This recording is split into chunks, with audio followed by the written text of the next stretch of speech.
They tore down our lake cabin because, in the HOA president's words, people like my wife don't belong here. When we returned from a week-long trip, the A-frame my grandfather built was a smoldering ruin. Brenda Carson, the mint green windbreaker tyrant who ran the Lake Lyle HOA, thought she'd won. She believed the laminated sign she'd left in the ashes, claiming unsafe structure ordered removed, would shield her from the law. But she didn't know my wife, Janelle. I'm a semi-retired builder, ex-Army. I like things level, square, and left alone. Janelle's the calm one, a cyber crimes agent whose day job involves dismantling international fraud rings. When Brenda first showed up waving her clipboard, Janelle politely produced deeds and county maps proving our cabin was outside HOA jurisdiction. The deputy who came with her agreed. It was a civil nothing burger. We left for our trip certain the problem was solved. Instead, we returned to bulldozer tracks and bitter smoke. My grandfather's dream reduced to ash. The sheriff shrugged it off as a property dispute. Our insurance denied the claim because the sign Brenda left made it look like a voluntary demolition. Brenda even bragged on Facebook, writing, "People like his wife don't belong out here anyway." That was her fatal mistake. She didn't just insult Janelle. She gave a federal agent a motive. Janelle's fury runs silent and deep. She opened a hard case I'd never seen, revealing her badge, encrypted devices, and a mind already mapping the counterattack. Brenda built her power on lies, she said. We'll pull out every brick until it collapses. What followed was methodical war.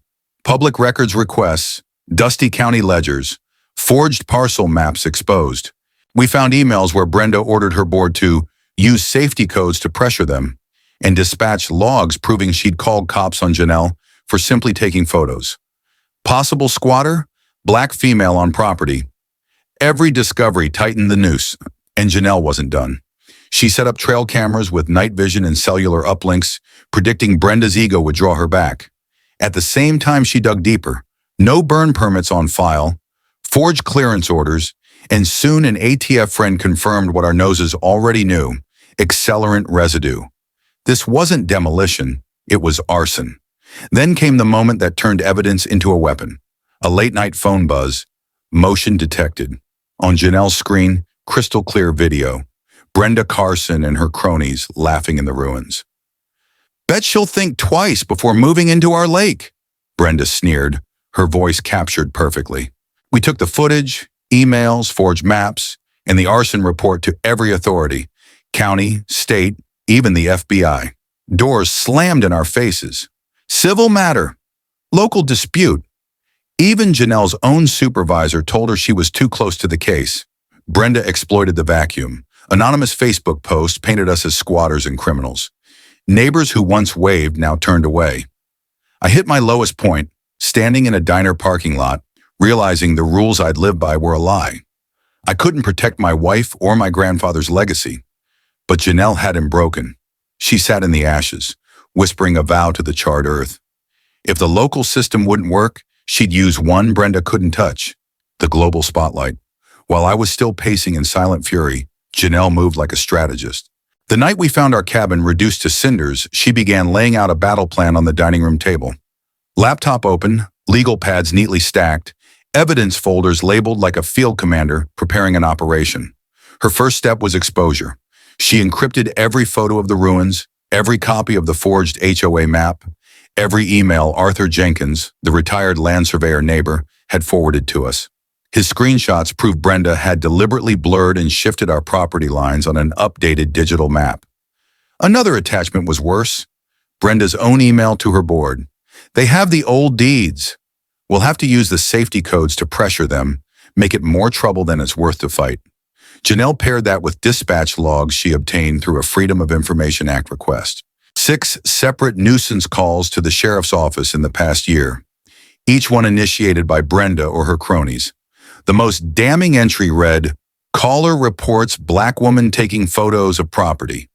Possible squatter Janelle had simply been photographing autumn leaves. It wasn't just harassment, it was racially targeted harassment. Next, she focused on the fire itself. The burn was too clean, too controlled for an accidental blaze. Janelle called the county fire marshal and learned no permit had been issued for a controlled burn on our land. or anywhere close. A friend of hers, Marcus, a recently retired ATF arson specialist, drove out the following day. He took soil samples, scraped the old concrete footings, and returned with the confirmation we expected: accelerant residue, diesel or kerosene. This wasn't demolition, he told us, holding up the bagged evidence. This was arson, plain and simple. Still, the local system barely twitched. The sheriff refused to classify the site as a crime scene. The fire marshal's hands were tied without a criminal referral. The state attorney general's office mailed back a polite form letter. Insufficient jurisdiction, so Janelle set a new trap. Before dawn, she mounted 3 motion-activated trail cameras around the property. Night vision, cellular uplinks, hidden in the thickest pines. People like Brenda can't resist admiring their handiwork, she said. She was right. A few nights later, her phone buzzed. Motion detected. We huddled around the screen. The feed sharpened until there they were. Brenda Carson in her pastel windbreaker, the mousy Vice President Louise, and Rick, the tactical vest enthusiast, standing amid the blackened debris. They were laughing. Rick kicked a charred beam like a trophy. Then Brenda's voice, crisp in the microphone. Bet she'll think twice before moving into our lake. It was the smoking gun, trespassing, motive, and racial intent in their own words. We believed that was enough. We packaged the video, the forged maps, the arson report, and the call logs and brought them to every level of authority. County administrators, state investigators, even the FBI. Each door shut. Civil matter. Low priority. Janelle's own supervisor sympathized but told her she was too close to the case and had to recuse herself. Meanwhile, Brenda waged psychological war. Anonymous posts bloomed on the community Facebook group. I heard they were squatting on that land for years. Someone said they were dumping construction waste. Neighbors who once waved now looked away. Even Arthur, our quiet ally, went silent. I reached my breaking point on a gray Tuesday. Another denial letter, this one from a state environmental agency, landed like a brick in my chest. We stopped at a roadside diner, but I couldn't eat. I walked outside into the gravel lot and felt the weight of it all, the loss of the cabin my grandfather built with his own hands, the smear campaign against my wife, the realization that every rule I trusted was a lie. I leaned on the truck hood and broke down, a silent, shaking collapse. When I got home, Janelle wasn't there. I knew where to look. I drove to the lake and found her sitting on a concrete footing, the ruins glowing in the last light of sunset. Beside her lay my grandfather's old metal file box, half melted. From inside, she'd pulled a single fragile sheet, a 1990 property tax receipt with his fading signature still visible. Proof of our rightful place on this land. She held it like a promise. You built this, she whispered to the empty woods, and I'll rebuild it. But first, I'll burn them down on paper. If the local system refused to act, she would use a system too big to ignore. Janelle spent 2 sleepless days assembling what she called the nuclear package, a flawlessly organized, heavily encrypted digital dossier. Timelines from the first HOA visit to the stolen cameras. Side-by-side scans of real and forged deeds. Audio from the trail cams with Brenda's voice clear as glass. Marcus's professional arson analysis. Screenshots of the racist Facebook comments. Every single piece labeled, time-stamped, and cross-referenced. She sent it to a contact she'd met at a cybersecurity conference, a senior producer at CBC Marketplace, Canada's hard-hitting investigative program, renowned for exposing fraud and corporate abuse. The response came within the hour. A discreet film crew arrived within days, carrying compact cameras and the calm focus of people used to ambushing liars. They interviewed us, photographed the ruins, and quietly canvassed neighbors. Those who'd avoided us opened up to a national news team. They dug up HOA financials and even coaxed Louise, the timid vice president, into a recorded phone call where she admitted the burn permit was fake. The trap was set. The producer, Sarah, requested an interview with Brenda for a feature on successful community management. Brenda, hungry for attention, agreed instantly. They met at the HOA clubhouse. The footage I later watched felt like a slow-motion car crash. Sarah began with soft questions, community values, leadership challenges. Brenda beamed, talking about protecting property values. Then Sarah slid a copy of the forged parcel map across the table. Can you explain why this version differs from the official county record? Brenda's smile froze. She stammered. Sarah produced Brenda's own email. Use safety codes to pressure them. Brenda went pale. Finally, Sarah played the audio clip from our trail cam. Brenda's voice filled the room. Bet she'll think twice before moving into our lake. Brenda had no answer. Only the wide-eyed realization that her empire of lies had just been documented on national television. 2 weeks later, the segment aired across North America under the headline, Fake HOAS, Real Damage. Viewers saw the blackened remains of our cabin, heard the ATF arson specialist confirm accelerant use, and listened to Brenda's own recorded words dripping with contempt. Bet she'll think twice before moving into our lake. The impact was immediate and ferocious. Within hours, our phones lit up like a Christmas tree. Reporters called, neighbors texted apologies. The county administrator issued a public statement acknowledging grave errors and promising a full review of HOA oversight. The next morning, the Virginia State Attorney General announced a formal investigation into fraudulent homeowner associations. That same afternoon, the county fire marshal reversed course, officially classifying the destruction of our cabin as arson. And then the FBI, spurred by the national outcry and the mountain of new evidence, reopened the case at the federal level. I will never forget the sight. 2 dark sedans eased to a stop in front of Brenda Carson's manicured lawn. 4 agents in plain suits stepped out with calm, unstoppable purpose. They didn't rush. They didn't shout. They simply walked up the driveway and knocked. Moments later, Brenda emerged without her trademark pastel windbreaker, her face frozen in disbelief. An agent turned her around, and the metallic click of handcuffs cut through the quiet suburban afternoon. The charges piled high and fast.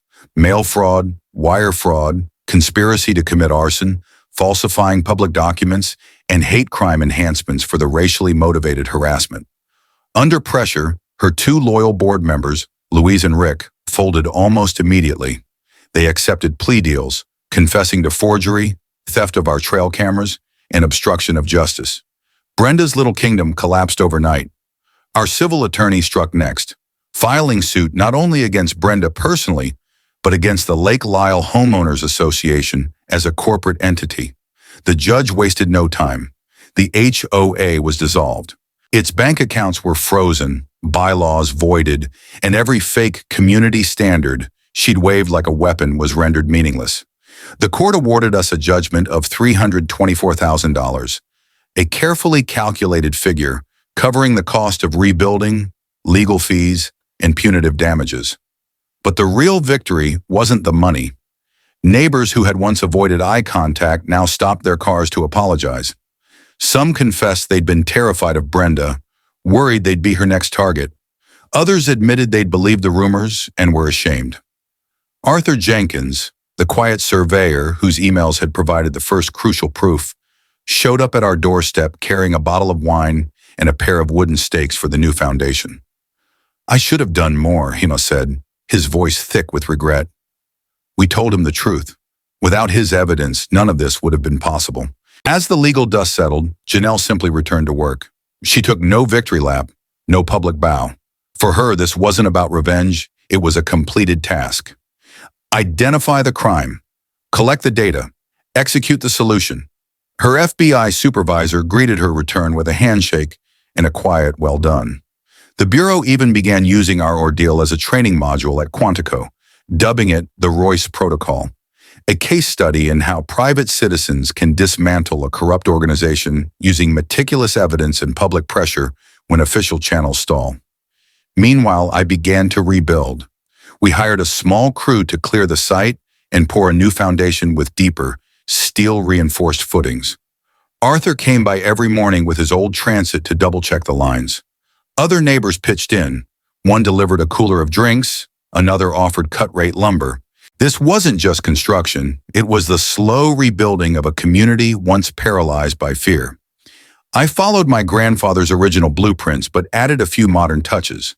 A fire-resistant steel roof, a state-of-the-art security system, and a tall pole with a 360-degree high-definition camera that watches silently over the lake. Months later, on a crisp spring evening, Janelle and I sat on the new porch. The water mirrored the fading sun. perfectly still.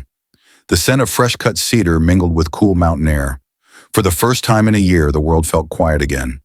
I thought about the words that started it all, Brenda's sneer on Facebook. People like his wife don't belong out here. I looked at Janelle. Calm, brilliant, unbreakable. She belongs anywhere she chooses. People like my wife, the kind who stay cool when the world is on fire, who document every lie, who wait until the shot is a guaranteed hit, belong everywhere. And now, thanks to her relentless precision and an unshakable sense of justice, the whole world knows it.